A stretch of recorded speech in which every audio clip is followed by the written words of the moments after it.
Hello students. So my channel Clear Your Doubt is going to help you with your preparation journey.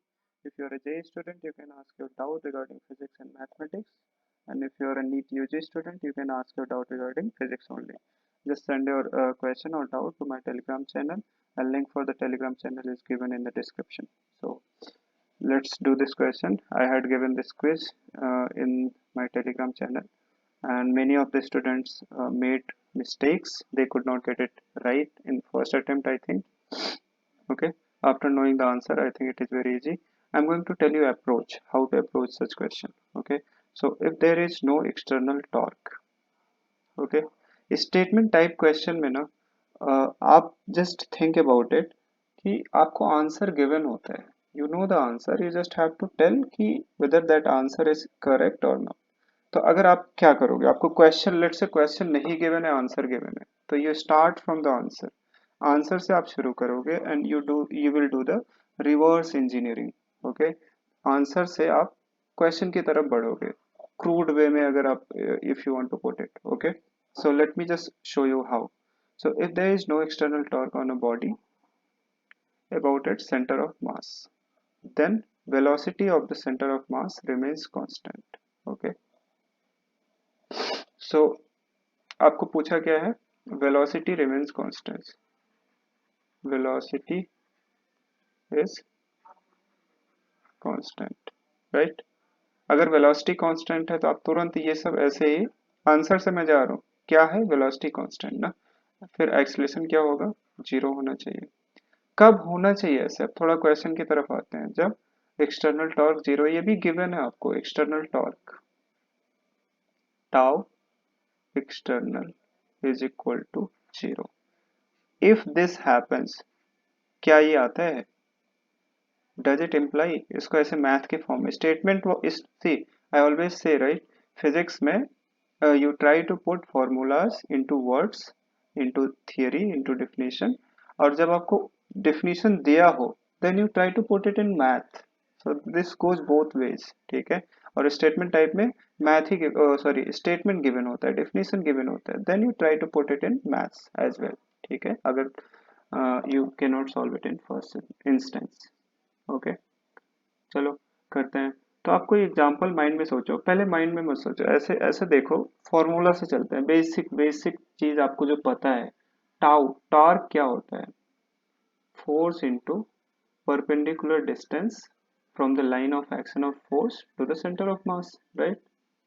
तो अगर आप एक ऐसे circle ले लो, सर्कुलर ऑब्जेक्ट ले लो, ठीक है, अच्छा सर्कुलर लग नहीं रहा है तो डोंट माइंड मी, ठीक है, फोर्स इंटू आर, वेक्टर में रखोगे तो आर क्रॉस एफ होगा, आई शुड टेल यू.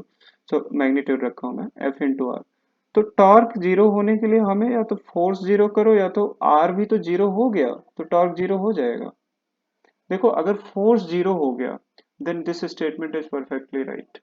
ठीक है, क्योंकि फोर्स जीरो हो गया तो एक्सलेशन जीरो हो गया, एक्सलेशन जीरो हो गया तो वेलोसिटी कांस्टेंट हो गया. Acceleration is d v upon d T.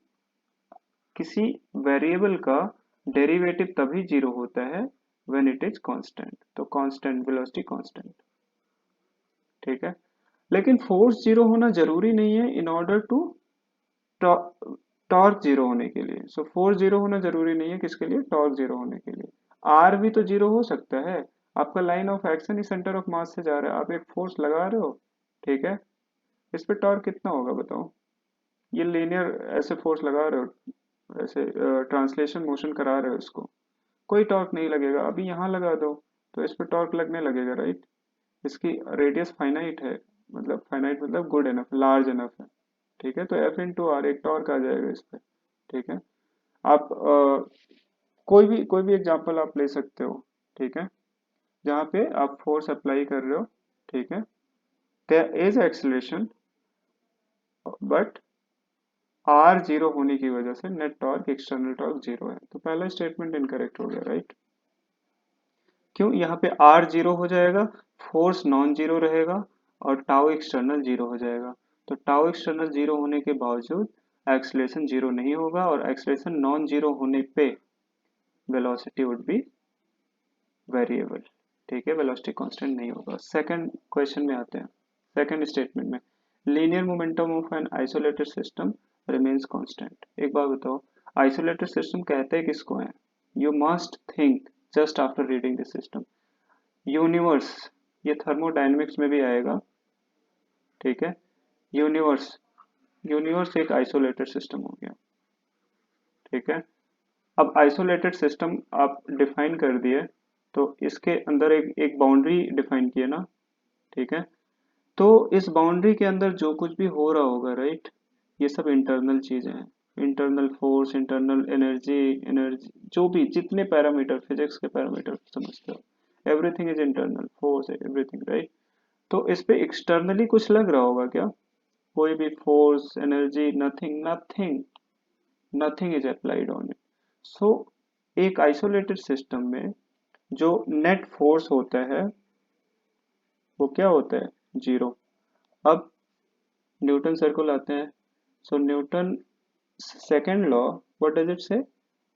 Rate of change of momentum is force, net force, right. Net force is rate of change of momentum. अभी ऊपर मैंने बताया कि किसी चीज का अगर डेरिवेटिव जीरो है तो वो कांस्टेंट होता है। तो p का अगर यहाँ पे डेरिवेटिव जीरो है तो p इज कांस्टेंट, ठीक है। Isolated system remains constant. तो linear momentum of an isolated system remains constant. तो कौन सा ऑप्शन सही हो गया? First is false, second is true. So thank you so much for watching the video. Do subscribe to my channel. अगर आपको लगता है you have got help from my channel, it would be good for my motivation. And do like the video, share the video, ask your friend to subscribe it, ask your friend to watch. A lot of wonderful questions are given in my channel. I have explained it in best possible manner that I can do. Okay, so have a great learning. All the best. Thank you so much.